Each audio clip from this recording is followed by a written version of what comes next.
April 12, 1782. Dawn off Dominica. Admiral George Bridges. Rodney stood on the quarterdeck of HMS Formidable, facing an impossible choice that would determine the fate of empires. His frigate captains had just signaled. The French fleet was bearing down on him, 33 ships of the line stretching across the Caribbean horizon like a wall of oak and iron. Aboard those ships sailed 15,000 soldiers destined for Jamaica, Britain's richest Caribbean colony, the jewel that produced more wealth than all 13 lost American colonies combined. If those soldiers landed, Jamaica would fall. If Jamaica fell, Britain's Caribbean empire would collapse. If the Caribbean empire collapsed, the peace negotiations in Paris would become a surrender. 6 months earlier, the world had watched British power crumble at Yorktown. Lord Cornwallis had surrendered to George Washington, while French ships commanded by Admiral de Grasse blockaded the coast, ensuring no escape. Britain had lost America. Now the same French admiral threatened to take everything else. Rodney had one chance to stop him. But the tactical doctrine that governed every British admiral since 1653, the sacred fighting instructions that had regulated naval warfare for over a century, explicitly forbade what Rodney's instincts were screaming at him to do. Break those rules and win, and he would save an empire. Break those rules and lose, and they would execute him the same way they had executed Admiral John Byng 25 years earlier, shot on his own quarterdeck for failing to do his utmost. The wind was shifting. The gap was opening in the French line. In minutes, the opportunity would vanish. This is the story of the most consequential naval battle you've never heard of. A victory that changed the map of the Caribbean, saved Britain from complete humiliation, and altered the peace that ended the American Revolution.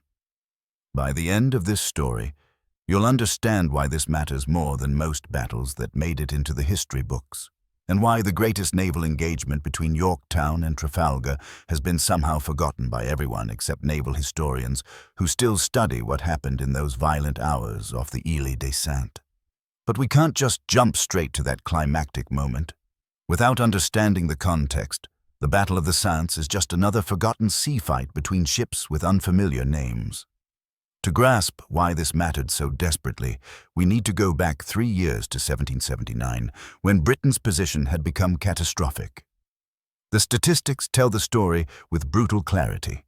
In 1775, Britain had been the world's dominant naval power, mistress of the seas, ruler of the most profitable empire in history. By 1781, everything was falling apart. The 13 American colonies were gone. Spain had joined France against Britain in 1779, adding 12 ships of the line to the enemy fleet. The Dutch Republic, manipulated into war by British aggressiveness, contributed another modest squadron. Britain suddenly faced 3 European enemies simultaneously while trying to hold a global empire. The numbers were terrifying. France could field roughly 65 ships of the line. Spain had another 48. Britain had perhaps 90 operational ships, but these were scattered across the globe, guarding the English Channel, protecting the Mediterranean, defending India, patrolling the Caribbean, blockading American ports. No single British fleet could concentrate enough strength to guarantee victory anywhere. In the Caribbean, the economic heart of the empire, French forces under de Grasse had achieved complete dominance. In 1781, the French captured Tobago with its sugar plantations. In February 1782, they took St. Kitts along with 1,100 British prisoners. The Dutch island of St. Eustatius, which Britain had captured in 1781, fell back to French control. Island after island turned French blue on the strategic maps in London. Only Barbados, Antigua, St. Lucia, and Jamaica remained British, and Jamaica was next. Jamaica mattered in ways that transcended simple colonial bookkeeping. The island produced sugar, rum, and coffee worth millions of pounds annually, more than £3 million in exports in 1780 alone. Compare this to the 13 American colonies, which had generated less than £4 million combined in their final year under British control. Jamaica also served as the strategic linchpin of Britain's Caribbean defense. the naval base from which all other islands could be supported. If Jamaica fell, the entire Caribbean house of cards would collapse. Barbados would be isolated and indefensible. Antigua would follow. Britain would lose not just territory, but the wealth that financed the war, the trade that employed thousands of British merchants and sailors, the tax revenue that kept the government solvent, and the political consequences would be even worse. In London, the government was hanging by a thread.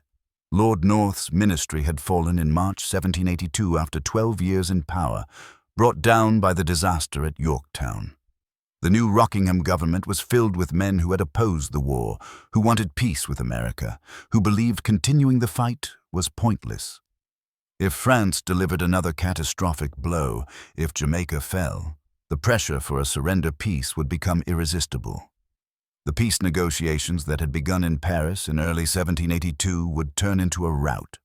Britain would have to concede not just American independence, but huge territorial losses in the Caribbean, maybe Gibraltar, possibly even concessions in India.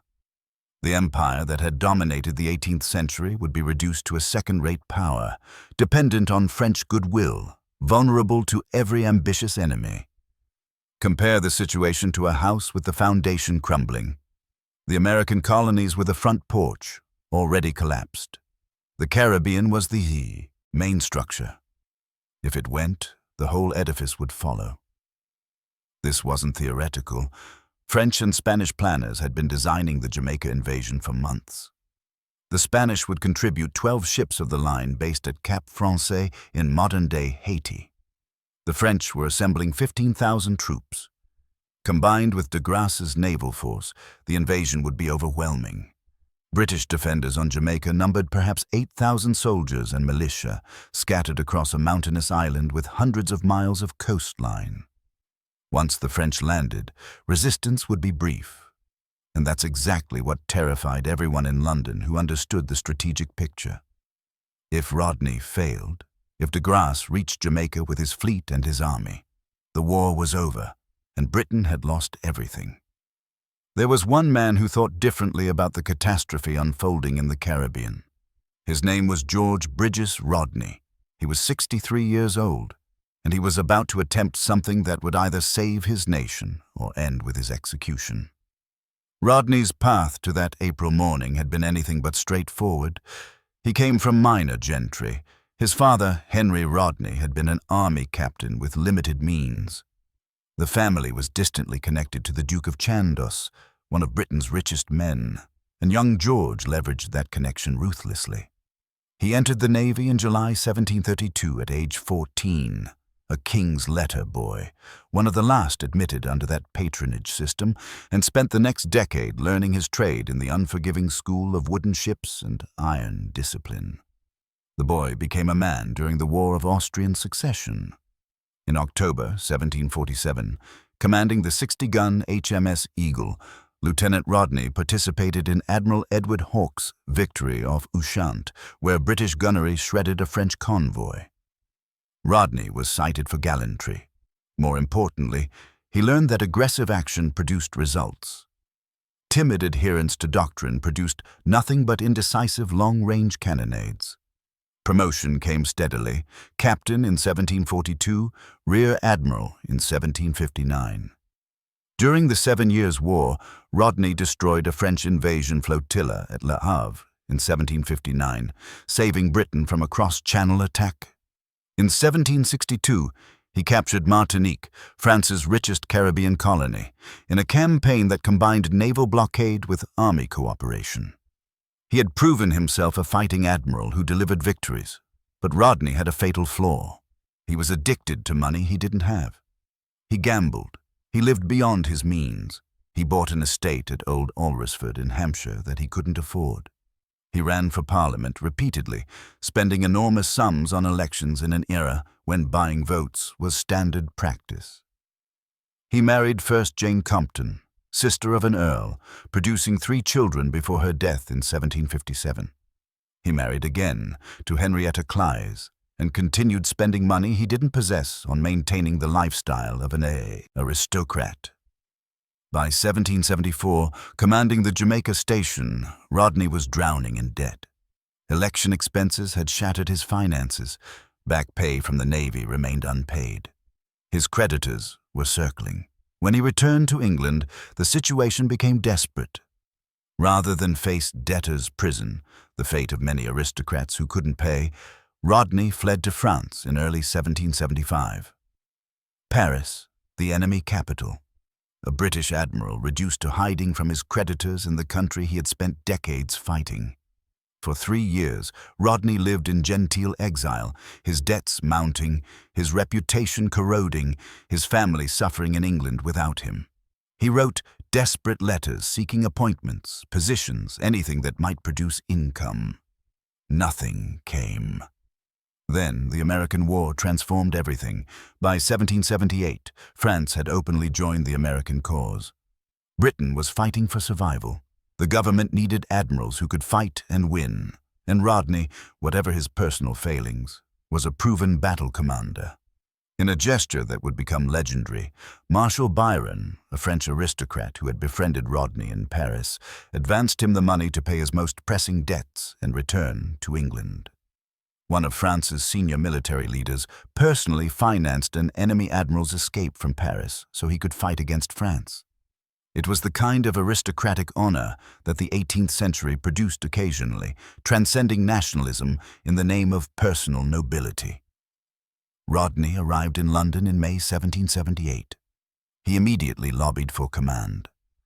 In October 1779, now promoted to Admiral of the White, he received orders. Take command of the Leeward Islands station in the Caribbean, relieve Gibraltar on the way, and save Britain's crumbling position in the West Indies. By 1780, Rodney had delivered. In January, he captured a Spanish convoy off Cape Finisterre.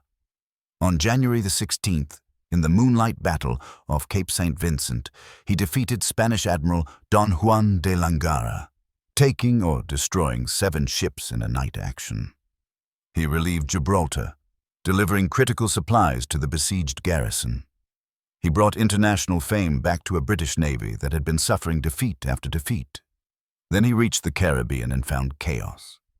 French Admiral de Grasse, operating from Martinique with a superior fleet, had tactical freedom while Rodney struggled to concentrate his scattered forces.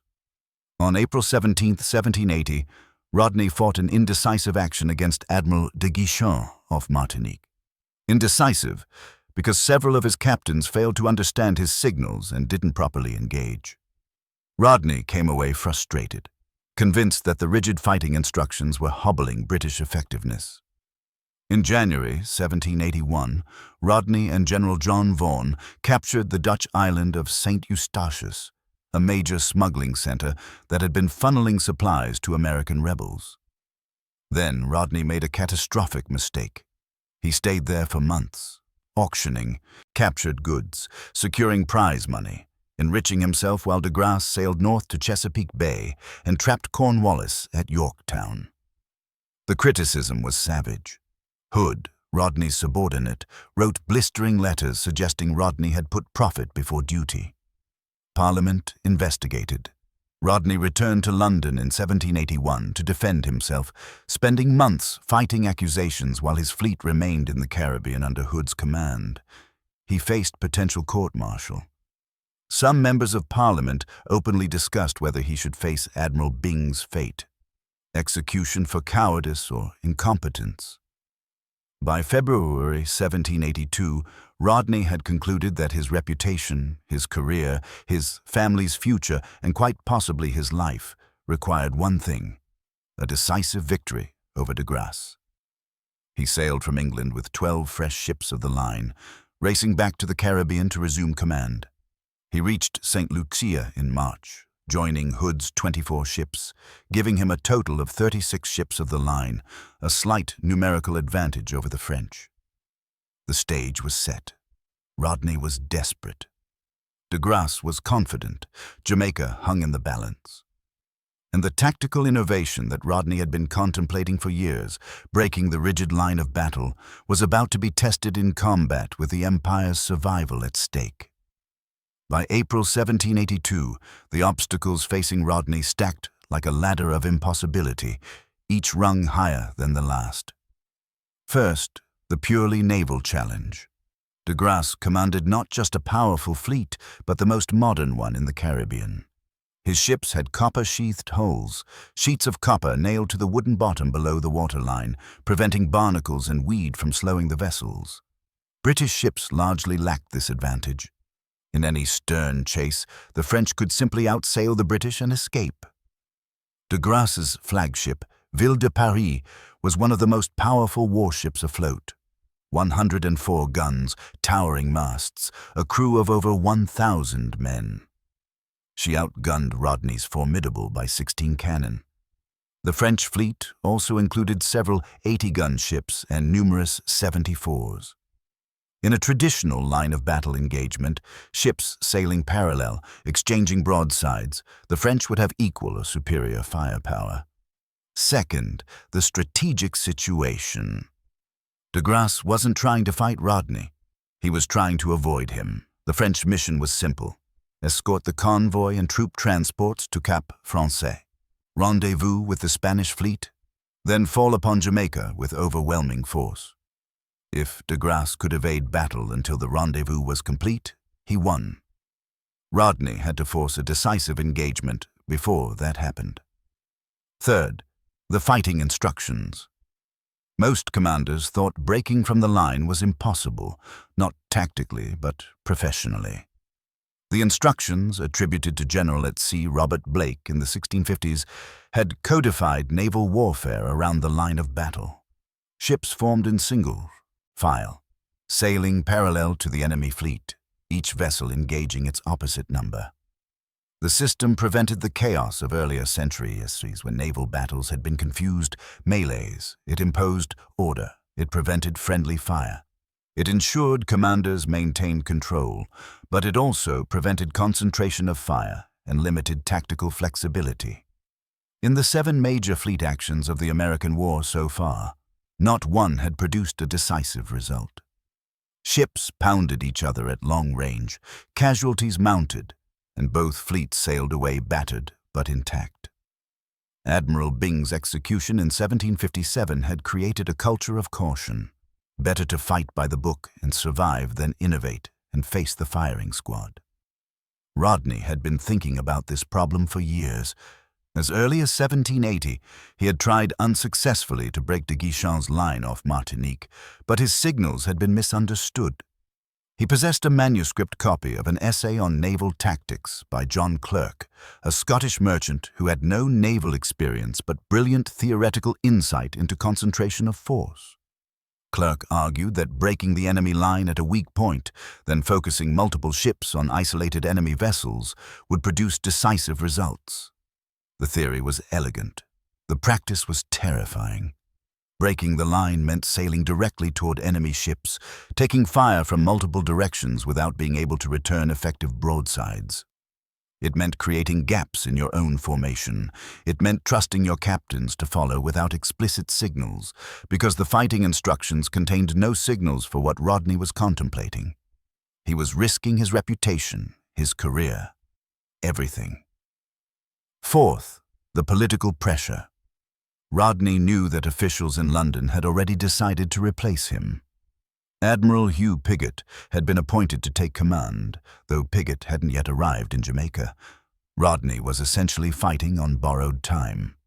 If he failed to deliver decisive results immediately, he would be recalled in disgrace, his career over, his debts unpaid, his family's future destroyed. Fifth, his health. Rodney was 63 years old in an era when that was genuinely elderly. He suffered from gout so severe he could barely walk some days.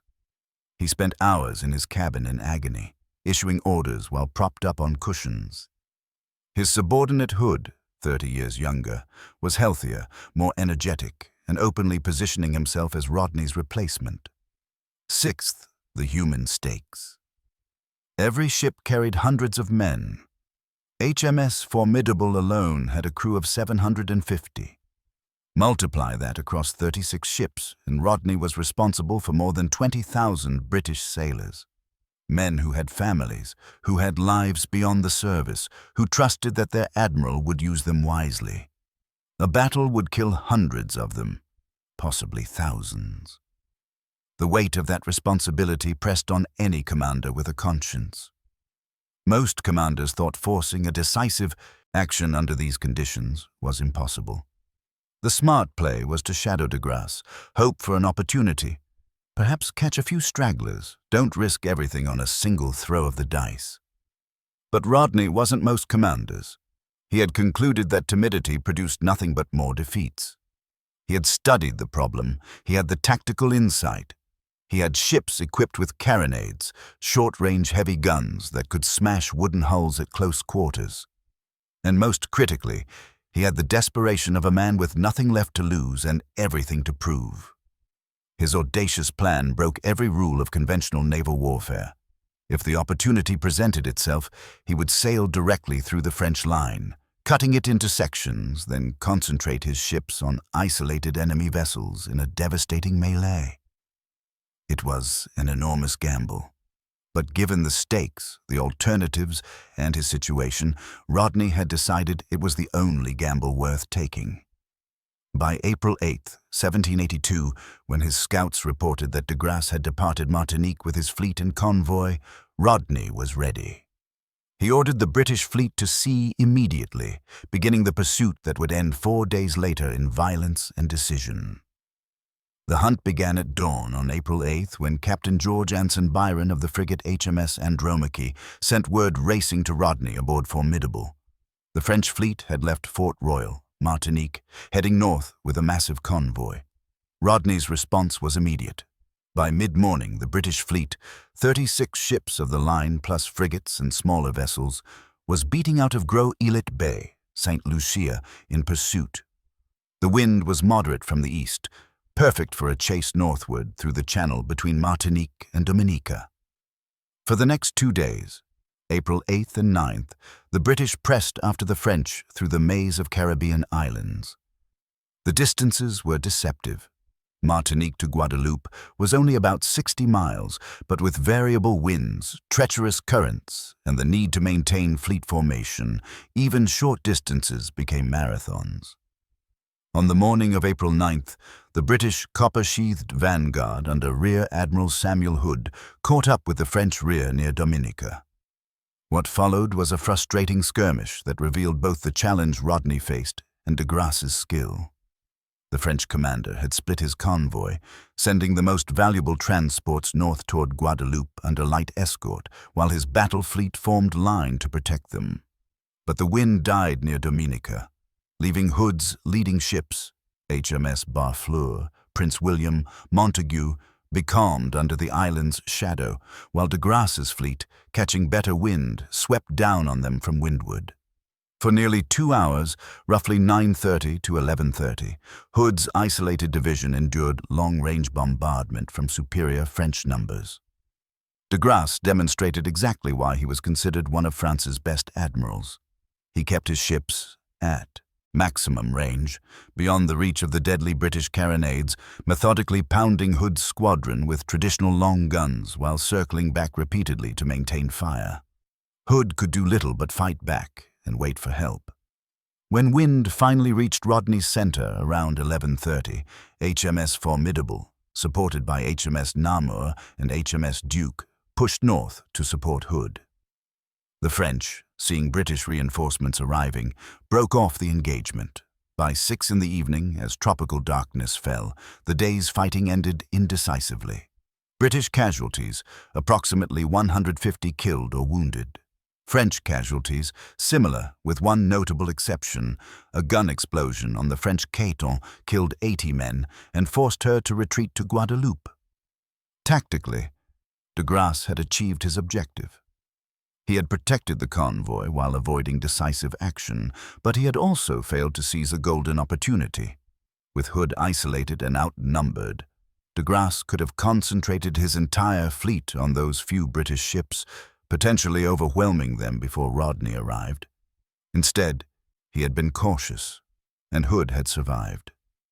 During the night of April 9 to 10, Rodney reorganized his fleet. Hood's damaged ships moved to the rear. Rear Admiral Francis Drake assumed command of the vanguard. Rodney retained the center. The British pursued northward through the darkness. Dawn on April the 10th brought frustration. The fleets were in sight of each other, but separated by miles of open water. A few long-range exchanges accomplished nothing. Both sides spent the day maneuvering, making repairs, preparing for the inevitable collision. Then, during the night of April 10-11, catastrophe struck the French fleet, but not from British action. Near the coast of Guadeloupe, in darkness, two French ships of the line collided with each other. The Zélé, a 74-gun ship, ran into the stern of another 74, Jason. Both vessels were severely damaged, their rigging tangled, their hulls holed. They immediately became liabilities, unable to sail properly, vulnerable to capture. De Grasse faced a decision. He could abandon the damaged ships, the practical choice, given his mission to reach Jamaica. Or he could turn and protect them, accepting battle with Rodney to save 2 ships and 800 men. Pride and policy both dictated that he should fight. Abandoning 2 ships of the line would destroy French naval morale. It would expose De Grasse to accusations of cowardice. And from a tactical perspective, he still had advantages. His ships were individually more powerful on average. He held the weather gauge, the windward position, allowing him to control engagement range, and his crews were experienced. At dawn on April 12th, De Grasse made his decision. Instead of running north, the French fleet turned south, forming line of battle to cover the retreat of the damaged ships toward Guadeloupe. The British fleet, emerging from the lee of Dominica, found the enemy bearing down on them. The location was perfect for a battle, open water between Dominica and Guadeloupe, with the small Île des Saints to the west giving the approaching clash its name.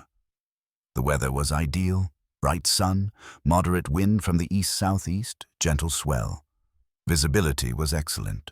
Both fleets had the wind on their beam, sailing roughly parallel courses, but converging.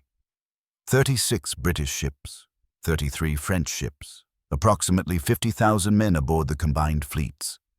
In a few hours, thousands of those men would be dead or wounded, and the strategic balance of the Caribbean would shift decisively. At 7 in the morning, Rodney made his final preparations. He called his flag captain, Charles Douglas, and key officers to the quarterdeck. He reviewed the signals. He ensured the gun crews were ready. He had Formidable's brass carronades loaded with double-shotted charges, each gun packed with 2 cannonballs instead of 1, devastating at close range but useless beyond a few hundred yards. By 8:30, the fleets were closing. The French line stretched for miles, Ville de Paris, with her distinctive 3 decks of guns forming the center. De Grasse had positioned himself to intercept the British as they emerged from Dominica's shadow. The time had come. Everything, Rodney's career, Britain's empire, the fate of Jamaica, the terms of the peace, would be decided in the next few hours. If the wind held steady, if his captains followed his lead, if his tactical innovation worked, Britain would have its victory. If not, Rodney would face execution for breaking the sacred rules, and Britain would lose the Caribbean. At 9 o'clock, Rodney ordered the British fleet to form line of battle and advance. The distance closed steadily. 2 miles, 1 mile, half a mile. Gun crews waited beside loaded cannon. Marines in the fighting tops checked their muskets. Surgeons in the dark cockpits below deck laid out their instruments and prepared for the flood of screaming wounded men who would soon arrive. The Battle of the Saints was beginning. 9:15 in the morning, HMS Alfred, leading the British van under Rear Admiral Drake, closed with the French line's leading ships. At 400 yards, the French opened fire. The Battle of the Saints erupted. The sound was apocalyptic. Imagine a thunderstorm compressed into continuous rolling detonation.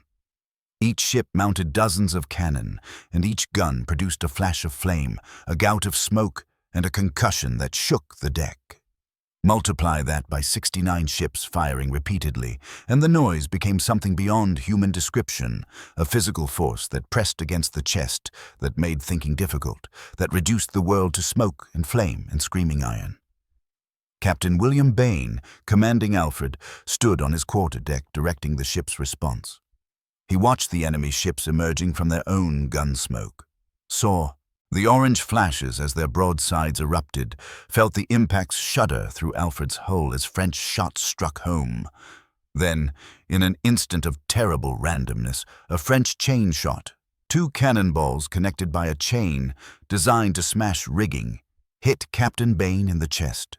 He was killed instantly, his body torn apart by the whirling metal. Command passed to his first lieutenant as Alfred sailed on, guns blazing, continuing the advance despite the loss of a captain. The British van pushed through the French fire, each ship engaging in sequence. The tactic was traditional: parallel lines, ships matching up one-on-one, a grinding battle of attrition. This was what the fighting instructions prescribed. This was safe. This was conventional. But Rodney, watching from Formidable's quarterdeck as the center of his fleet approached the French line, was planning something else entirely. At approximately 10:30 in the morning, the wind shifted. It was subtle, not a dramatic change, just the direction backing a few points from east-southeast to nearly due east. But it created temporary gaps in the French line as ships adjusted sail to maintain station. Rodney saw it immediately. There, just astern of the French ship Glorieux, a gap was opening. Perhaps 2 ship lengths, perhaps less. It was enough. He turned to Captain Douglas and Sir Charles Middleton, his flag officers. "We shall break the line." No signal in the fighting instructions authorized this maneuver. No precedent existed. But Rodney had made his decision. HMS Formidable, all 98 guns and 1,700 tons of her, turned slightly to port, aiming directly at the gap in the French line. The range closed rapidly. At 300 yards, French ships on either side of the gap opened fire on Formidable's bow, the most vulnerable approach, where only a few forward guns could return fire, while the entire enemy broadside could rake the length of the ship. Shots smashed into Formidable's bow. The thick oak timbers splintered. Men fell screaming. But the flagship plowed forward, closing the distance. At 100 yards, Rodney ordered the starboard guns to prepare. At 50 yards, he could see French sailors staring at the massive British ship heading directly toward them, breaking every rule of naval warfare. Formidable passed through the French line like a knife through cloth. As she crossed, Rodney ordered, "Fire as they bear!" The starboard guns erupted in sequence from bow to stern, each cannon firing the instant it aligned with a French ship. The effect was devastating. At 50 yards, the heavy carronades were supremely effective. Double-shotted charges tore through the French ship's wooden hulls. The French Diadème, caught broadside at point-blank range, staggered under the impact. Her mainmast toppled. Her deck became a charnel house of dead and wounded. Minutes later, Diadème sank, an extremely rare occurrence in wooden ship warfare, where vessels usually took hours to go down even after catastrophic damage. Behind Formidable, 5 more British ships followed through the gap. HMS Duke, HMS Bedford, HMS Canada, HMS Repulse, HMS Ajax. Each ship fired both broadsides as it passed through, raking the French ships on either side. The concentrated fire was murderous. French casualties mounted by the hundred. Further north in the British line, another gap opened in the French formation. Captain Thomas Graves, commanding HMS Bedford, saw it and independently made the same decision Rodney had: break through. Bedford and several ships following her drove through the French van, cutting that section off from the center. De Grasse, aboard Ville de Paris in the French center, suddenly found his carefully organized line shattered into 3 separate sections. The British fleet was no longer sailing parallel. They were among the French ships, creating a melee where concentrated fire could be brought against isolated targets. The battle transformed. What had been an organized long-range cannonade became close-quarters carnage. Focus on HMS Canada. commanded by Captain William Cornwallis, younger brother of Lord Cornwallis, who had surrendered at Yorktown. Having broken through the line, Canada now engaged multiple French ships simultaneously. Her starboard guns fired into one enemy. Her port guns hammered another. Cornwallis, wounded in the face by splinters, refused to leave the deck, shouting orders through the smoke, directing his gun crews with the precision of years of experience. Switch to the French side. Admiral de Bougainville, commanding the French rear, saw his line fragmenting. He attempted to tack his division, to turn and come to de Grasse's aid. But the maneuver was complex, requiring precise coordination. In the confusion of battle, with ships enveloped in their own gun smoke, unable to see signals clearly, the French rear failed to execute the turn properly. Instead of reinforcing the center, Bougainville's ships drifted away to leeward, unable to rejoin the battle.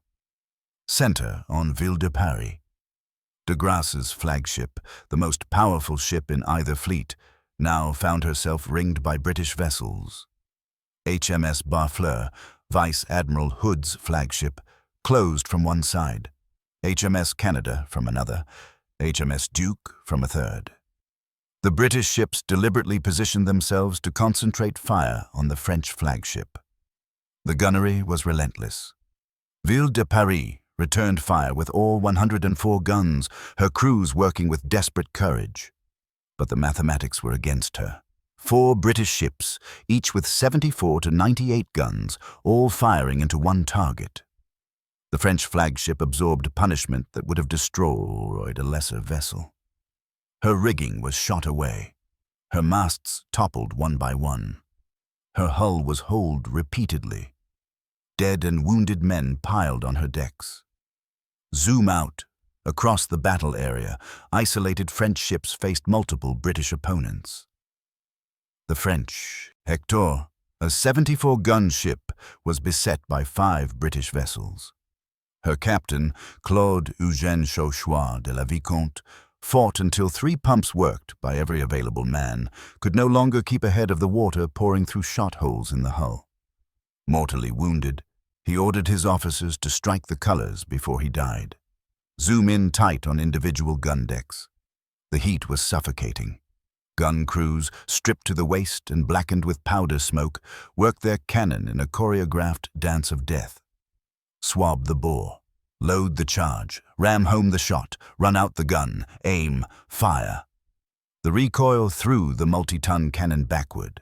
The crew seized the tackles, dragged the gun back into position, and started again. Some crews fired 15 broadsides during the battle, 80 rounds per gun. Each round a precisely coordinated evolution performed, while French shots screamed overhead, while splinters scythed across the deck, while wounded men screamed for the surgeons. Shift to HMS Formidable. Rodney, standing on the quarterdeck, watched his tactical vision unfold. The French line was broken. British ships were overwhelming isolated enemy vessels. This was working. The gamble was paying off, but Rodney himself was in danger. French ships were still firing at his flagship, and Formidable was taking damage. A shot carried away part of the mizzenmast. Another holed the hull near the waterline. Rodney refused to go below. This was his battle, his responsibility, his career. He would see it through on deck, visible to his men, sharing their danger. By noon, the battle balanced on a knife's edge. The French center was shattered, but the van and rear remained largely intact. If Bougainville could rally the rear, if the French van could turn back to support de Grasse, the battle might yet turn into a bloody draw. Then, at approximately 1 o'clock in the afternoon, Ville de Paris struck her colors. The towering 3-decker, de Grasse's flagship, symbol of French naval power, surrendered. Her mainmast was gone. Her mizzenmast hung at a crazy angle. Fires burned in her upper works. Of her crew of over 1,000 men, roughly 400 were dead, hundreds more wounded. Only 3 officers remained standing on her upper deck when she surrendered. De Grasse was one of them, blood streaming from wounds, surrounded by carnage almost beyond comprehension. Captain Lord James Cranstoun, serving as a volunteer aide on Rodney's staff, was sent to take formal possession of the French flagship. He clambered up Ville de Paris's torn side, set foot on deck, and beheld what he later described as altogether terrible. Between the foremast and mainmast, he walked through blood up to his boot buckles. The dead were piled where they had fallen. The wounded lay in rows waiting for surgeons who couldn't possibly treat them all. The French crew, exhausted and shattered, stared at the British officer with hollow eyes. Cranstoun found de Grasse in the admiral's cabin, wounded but conscious. The French admiral formally surrendered his sword. It was perhaps the worst moment of de Grasse's life. The man who had trapped Cornwallis at Yorktown, who had given America its independence, was now himself a prisoner, his flagship captured, his fleet defeated. With Ville de Paris gone, French resistance collapsed. The French Glorieuse struck her colors shortly after. The Ardennes surrendered. The César tried to flee, but was overtaken and captured. The Hector had already surrendered earlier. In total, 5 French ships of the line were taken as prizes, the largest haul in any single naval battle of the entire war.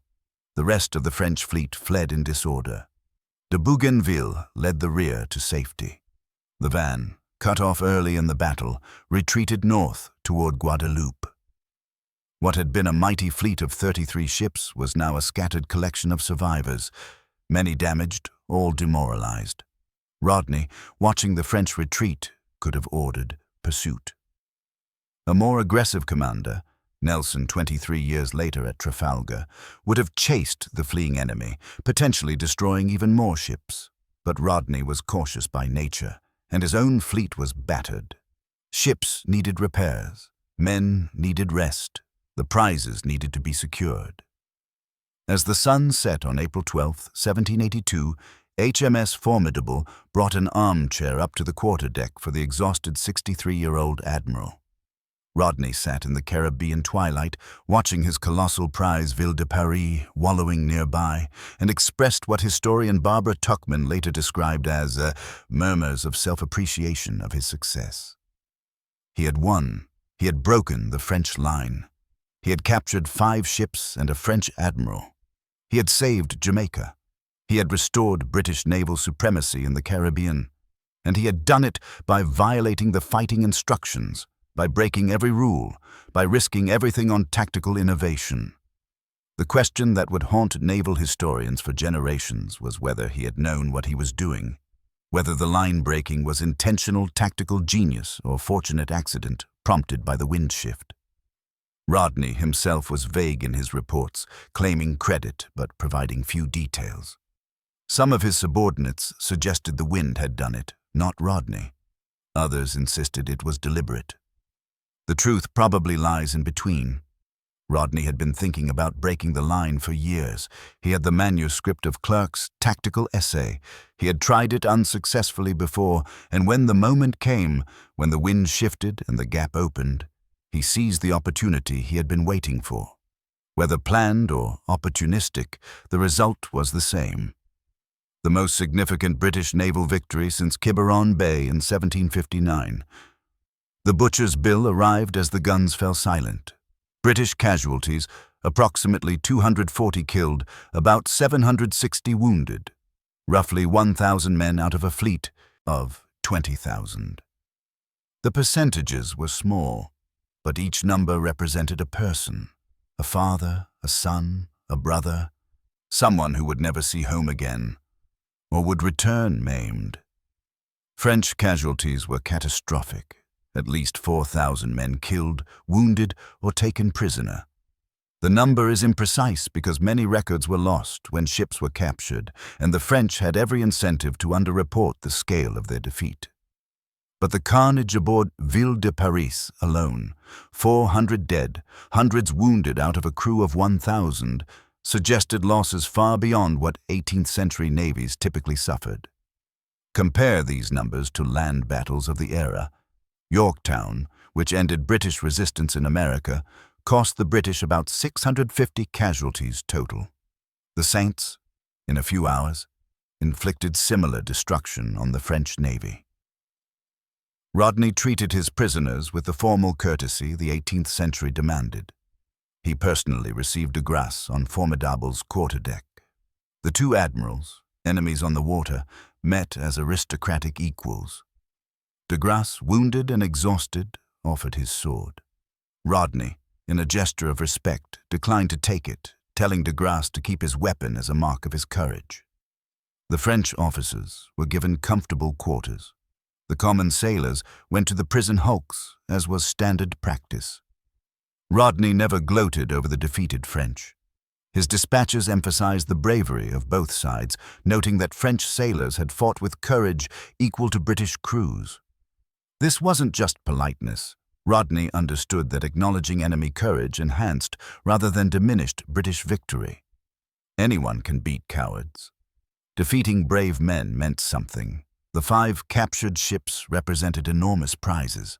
Under naval law of the era, captured enemy vessels and their contents were sold at auction, with the proceeds divided among the capturing fleet according to a precise formula. The admiral received a large share.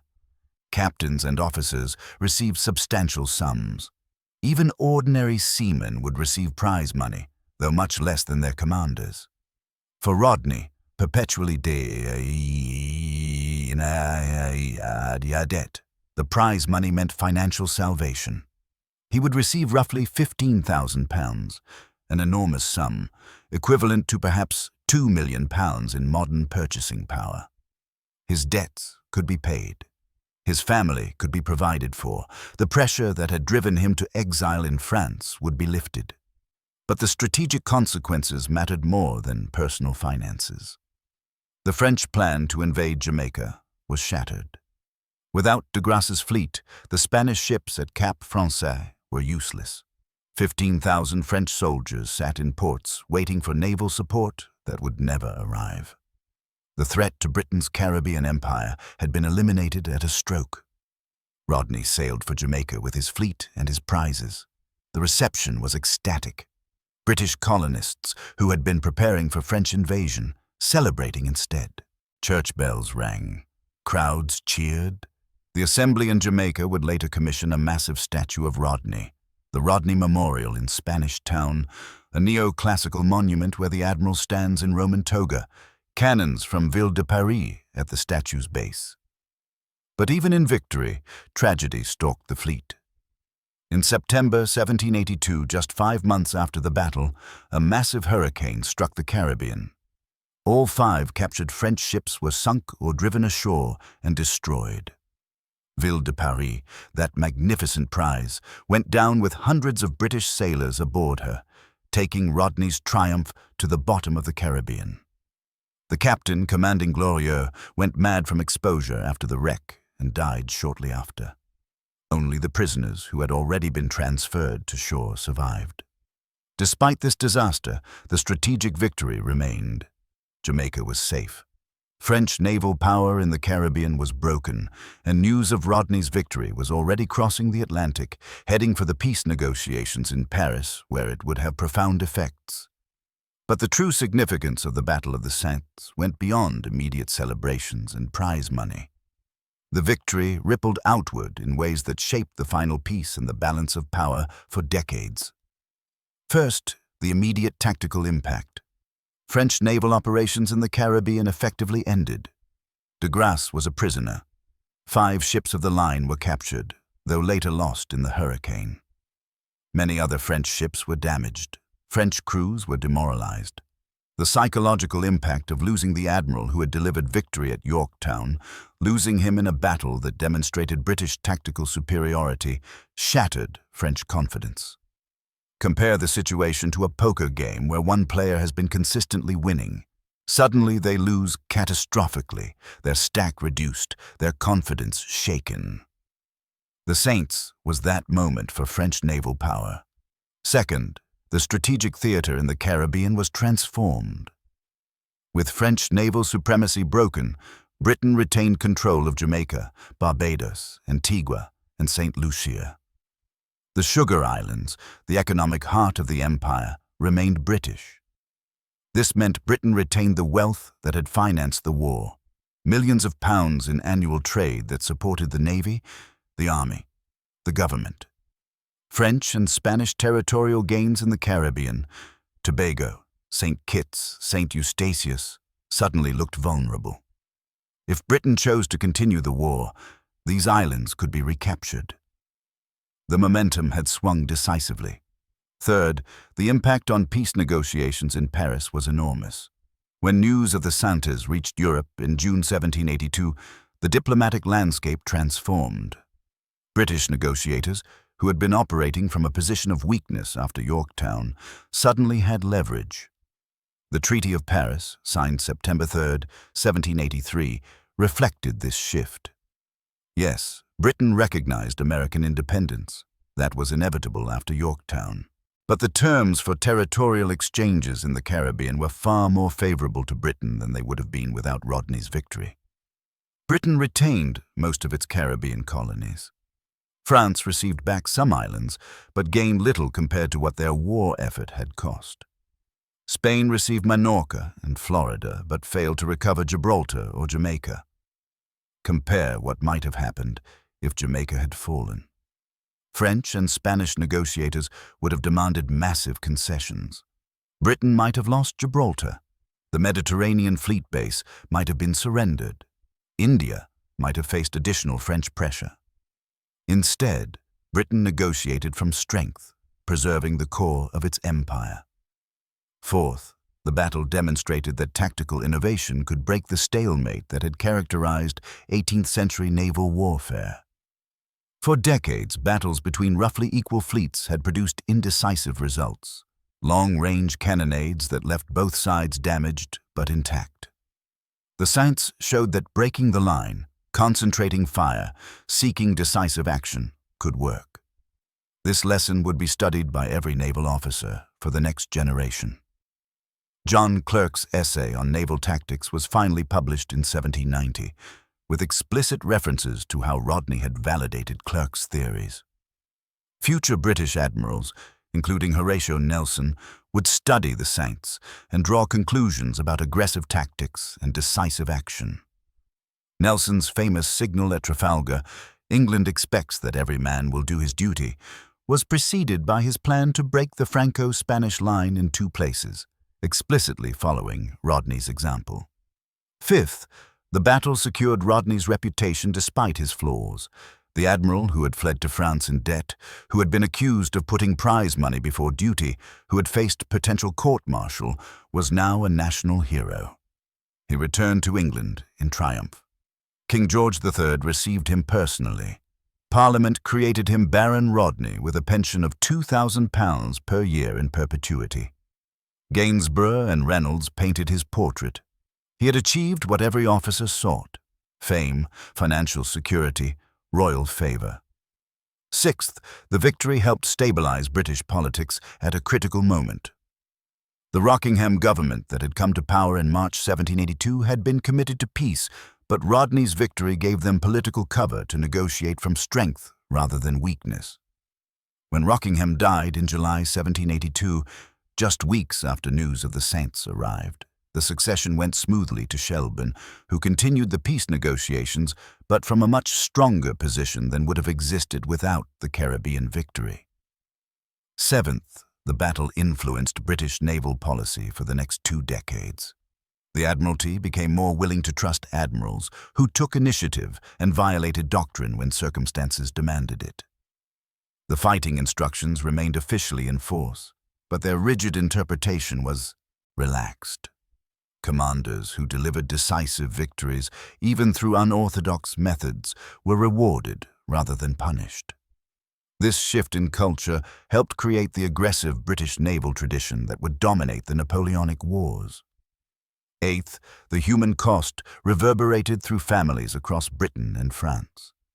2,400 men died in the battle and its immediate aftermath. Each represented a family receiving news, grief cascading through communities. In Portsmouth, in Brest, in Plymouth, in Toulon, women became widows. Children became orphans. The glory of victory and the tragedy of defeat both came with this immense human price. Finally, the battle marked the end of French ambitions in the Caribbean for a generation. France would focus instead on Europe and Egypt in the coming Revolutionary and Napoleonic Wars. The massive naval construction program France had pursued during the American War was reduced. The financial strain of supporting American independence, combined with the humiliation of the Saints, contributed to France's fiscal crisis that would help spark the French Revolution in 1789. In sum, the Battle of the Saintes was far more than just another naval engagement. It saved Jamaica. It broke French Caribbean naval power. It transformed peace negotiations. It validated tactical innovation. It influenced British naval culture. And it helped set the stage for Britain's century of naval dominance that followed. So why has the Battle of the Saintes faded from popular memory while Trafalgar, Midway, and even Jutland remain famous? First, the complexity of the context makes the battle difficult to explain to modern audiences. Most people have a basic understanding of the American Revolution. Colonists fighting for independence, Britain trying to maintain control. But the Caribbean theater, with its shifting alliances, sugar economics, and naval doctrine, requires significant background knowledge. Explaining why Jamaica mattered requires explaining 18th century colonial economics. Explaining why breaking the line was revolutionary requires explaining the fighting instructions and their century-long dominance. The battle's significance is real, but not immediately obvious. Second, the Saintes was not the final decisive moment of the American War. Yorktown had already effectively ended the war in America. The Treaty of Paris was going to recognize American independence regardless of what happened in the Caribbean. The Saintes changed the terms of that peace, made them more favorable to Britain, but it didn't change the fundamental outcome. In historical memory, final decisive moments tend to be remembered more than battles that adjusted terms. Third, geographic distance plays a role. For British memory, the Saintes happened in the remote Caribbean, thousands of miles from London. For American memory, it happened after American independence was essentially secured and involved powers, Britain versus France, whose conflict Americans viewed as less relevant to their story. The battle was peripheral to both nations' central historical narratives. Fourth, the Saintes was overshadowed by later, more famous events. 23 years after the Saintes, Nelson won Trafalgar, a battle that was more decisive, more dramatic, Nelson's death, and more consequential. It guaranteed British naval supremacy for a century. Trafalgar became the definitive British naval victory, and everything before it was relegated to historical footnotes. Similarly, the French Revolution that began in 1789 overshadowed everything that came before, including French military setbacks in the American War. Fifth, political controversies after the battle muddied Rodney's reputation. His critics, particularly Hood, claimed Rodney had been too cautious in pursuit, that more French ships could have been captured if Rodney had been more aggressive. The question of whether Rodney deliberately broke the line or just got lucky remained controversial. These disputes prevented the battle from achieving the clean narrative status that helps historical events remain memorable. Sixth, changing scales of warfare diminished the battle's perceived importance. By the mid-19th century, when professional naval history was being written, the scale of Napoleonic naval battles made the Saintes seem smaller. 5 captured ships was impressive in 1782, but 20 years later, multiple battles saw larger captures and destructions. As military history focused increasingly on world wars and mass destruction, 18th century battles seemed quaint. Seventh, the hurricane that destroyed all 5 prizes provided an anticlimactic coda. Imagine if Rodney's greatest trophies had survived. If Ville de Paris had been preserved, brought to England, perhaps turned into a training ship or museum piece. The physical evidence would have kept the battle's memory alive. Instead, everything went to the bottom of the Caribbean, taking much of the battle's material legacy with it. Despite these factors, military historians have never forgotten the Battle of the Saintes. Naval academies still teach it as a crucial example of tactical innovation. Historians of the American Revolution analyze its impact on the peace settlement. Scholars of naval warfare study how Rodney's line-breaking influenced Nelson and later admirals. The battle remains present in specialized historical literature, even if it has vanished from popular consciousness. In the end, the Battle of the Saintes deserves to be remembered for several crucial reasons. Remember the date, April 12, 1782. Remember the location, the passage between Dominica and Guadeloupe, near a scatter of small islands that gave the battle its name. Remember the stakes, an empire's survival, a colony's fate, the balance of power in the Caribbean and beyond. Remember the courage on both sides. French sailors who fought to the last aboard Ville de Paris, who stood to their guns, even as their ship was shattered around them, who faced death with the same bravery as their British opponents. British gun crews who loaded and fired through smoke and flame, who followed their admiral through the enemy line into close quarters hell, who trusted that aggressive tactics would bring victory. Remember the human cost. Roughly 4,000 men killed, wounded, or captured. 2,400 dead. Each one of them a person with a life, a family, dreams, fears. War's glory rests on a foundation of individual tragedy. Remember the tactical innovation. Rodney's decision to break the line, whether planned or opportunistic, demonstrated that rigid adherence to doctrine could be overcome, that aggressive action could produce decisive results, that calculated risk-taking had a place in naval warfare. This lesson influenced British naval culture for the next century. Remember the strategic consequences. Jamaica saved. French naval power broken. Peace negotiations transformed. The map of the Caribbean preserved in British hands. The empire salvaged from the wreckage of American independence. Remember that at critical moments, individual decisions matter enormously. Rodney could have played it safe, followed the fighting instructions, settled for indecisive action. Instead, he gambled everything on a tactical innovation, and his gambles saved an empire.